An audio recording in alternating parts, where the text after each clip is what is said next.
We played Prince before anyone else. How a small radio station changed American pop music.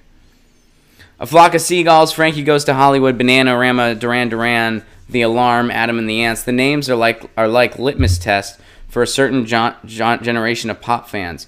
If you can differentiate one species of poofy-haired 1980s acts from another, you might have lived through the New Wave era. That music empire rose to prominence at the end of the 70s, displacing both punk and disco by combining and tweaking elements of both genres.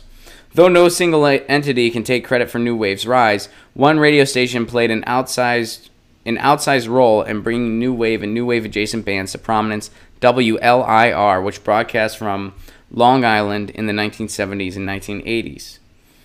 The station hasn't received recognition, but a new Showtime documentary serves as a minor corrective. Cool. What's the documentary called? I'd like to check it out. Okay, Dare to Be Different. That's the, I think that's the name of the documentary here. I'll have to check it out. Actually, don't get Showtime. Yeah, Dare to Be Different premieres on Showtime on March 30th. Is this an older, this might be an older thing, so it might be out already. Yeah, this is from March, so that's out now. Check that out if you're so interested. It's amazing. It's amazing the role radio used to play. You know, we brought up Manchester, which I know Patricia lives there, one of our regulars. And Patricia, I am in love with your city. I have such a big crush on your city.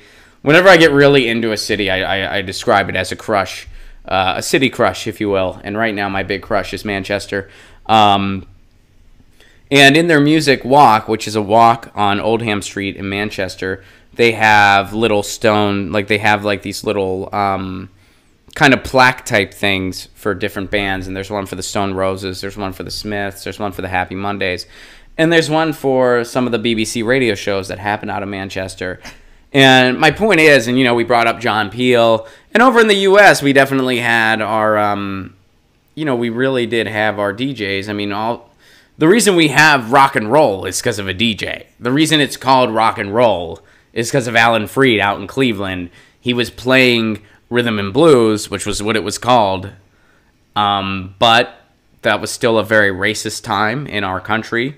So rhythm and blues was considered race music. That was what they called it. So he called it rock and roll. It was still the black artist playing it, but he's like, oh no, this is rock and roll. And that's why it's called rock and roll. That's why the Rock and Roll Hall of Fame is in Cleveland, because of a DJ. So, man, there was a time in our country where the DJs were the tastemakers. They were kind of like the, gatekeeper has kind of a negative connotation, even though in many ways they were gatekeepers, but they were kind of the, delivery folks of culture, right? Like, they were like, here it is, we discovered this, we found out about this, and we gotta show it to you. We gotta show it to you. So, it's not that way anymore. I mean, now the delivery systems are quite different. Although I think the principles are still very much the same. Get your news on with Ron. Don't you want to know what's going on? We're getting our news on today. Get your news on with Ron. Don't you want to know what's going on? We're getting our news on today. You can tweet me an article at Ron Placone. We'll go through it together and make it our own. Get your news